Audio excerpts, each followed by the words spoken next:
আপনি নিজেই যখন প্রুফ রিডিং করছেন তখন সেটা কিভাবে করবেন?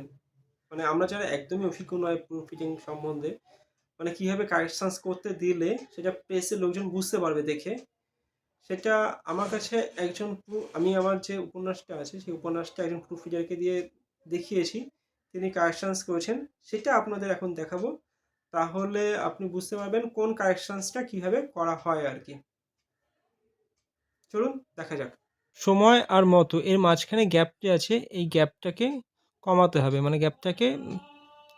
গ্যাপ থাকবে না। সেক্ষেত্রে আমি ওপর আর নিচে একটা এরকম সাইন দেবো, দিয়ে এখানে দেখাবো যে এখানে হচ্ছে গিয়ে ওপর নিচে সাইন দিয়ে এই লাইন কোন লাইনে এই কারেকশানটা আছে সেই লাইনের পাশে একটা দাড়ি মতো দিয়ে দেবো। তা এটা হলো মাঝখানে স্পেসটা থাকবে না। এবার মাঝখানে যদি স্পেস দিতে চাই, এখানে মাঝখানে স্পেসটা কমানোর জন্য এই যে সাইন দেওয়া রয়েছে, এই জাফরদা সাইন দেওয়া রয়েছে। মাঝখানের স্পেস যদি কমাতে হয় সেক্ষেত্রে আমার দিতে হবে মাঝখানে একটা, যেমন ইন্দিরা গান্ধীর মাঝখানে আমি একটা দাগ দিলাম, দিয়ে এখানে হ্যাশ চিহ্ন দিলাম, তাহলে এখানে একটা গ্যাপ চলে আসবে। এটা হচ্ছে কারেকশান করা হচ্ছে কপিটা ইন্দিরা গান্ধী সরণি, মাঝখানে গ্যাপ চলে এসেছে। আর জাফরদা যেখানে রয়েছে তার পরের পেজেই রয়েছে নিশ্চয়ই, এই যে জাফরদা দেখতে পাচ্ছেন আপনি, জাফরদার মাঝখানে যে গ্যাপটা ছিল সেই গ্যাপটা এখন নেই। এই যে জাফরদা খবর দিলোর লকেটা কেটে দিচ্ছে, সেই কেটে দেওয়ার সাইন এখানে দিচ্ছে। আর জাফরদা এটা মাঝখানে গ্যাপটা থাকবে না, এটা উপর নিচে এটা দিচ্ছে। দেওয়ার ফলে আমাদের এখানে চলে আসছে 2 মিনিটের মধ্যে দিলোর লয়কারটা থেকে যাচ্ছে এবং জাফরদা এখানে মাঝখানে গ্যাপ নেই। যেমন এখানে খানিকক্ষণ বানানো রয়েছে, খানিকক্ষণ মাঝখানে একটা ক হবে। এবার এটা দিতে গেলে ওপরে একটু দাগ, নিচে একটু দাগ, আর সেটা হচ্ছে মাঝখানে কী সব বসবে সেটা হচ্ছে ক, এখানে দিলাম, মাঝখানে ক বসে যাবে।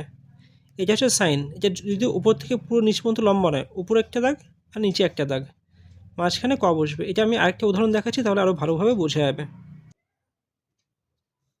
এই হচ্ছে খানিকক্ষণটা আপনি যদি দেখেন তাহলে দেখবেন উপরে এবং নিচে দাগ, মাঝখানে ফাঁকা আছে, সেখানে এই কটা আসবে।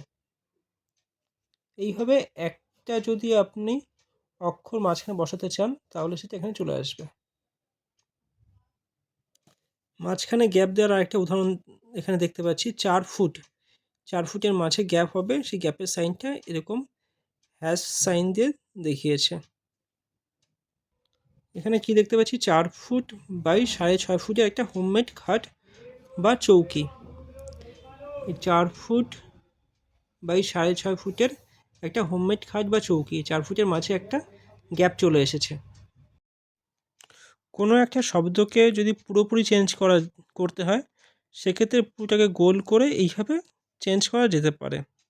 এই যে হরকার লকার লো হলো লিখেছি, এটাকে পুরোটুকু কেটে ল করে হলো লেখা যেতে পারে। প্রথম কারেকশানস নিজের করে, না এটা কী করেছিলাম, আমার ক্ষেত্রে কী হয়েছিল, আমি নিজে প্রথমে কারেকশানস করেছি, সেই কপিটাকে আমি পাঠিয়েছি প্রুফ রিডারের কাছে।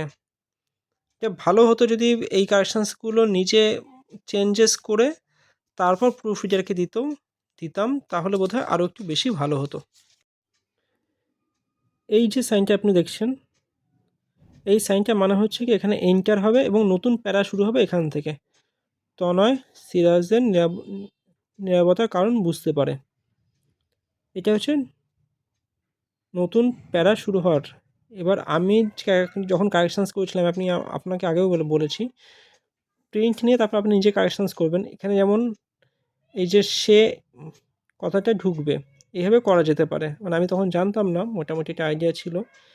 এই সাইনটা মানে তো আমি বলেছি যে এটা মাঝে যে স্পেসটা আছে ওটা কম করার জন্য। এইভাবেও দেওয়া যেতে পারে কখনো যদি আমি কিছু লিক করতে চাই। আমার ক্ষেত্রে এইভাবে করতে হয়েছে আর কি, যাই হোক।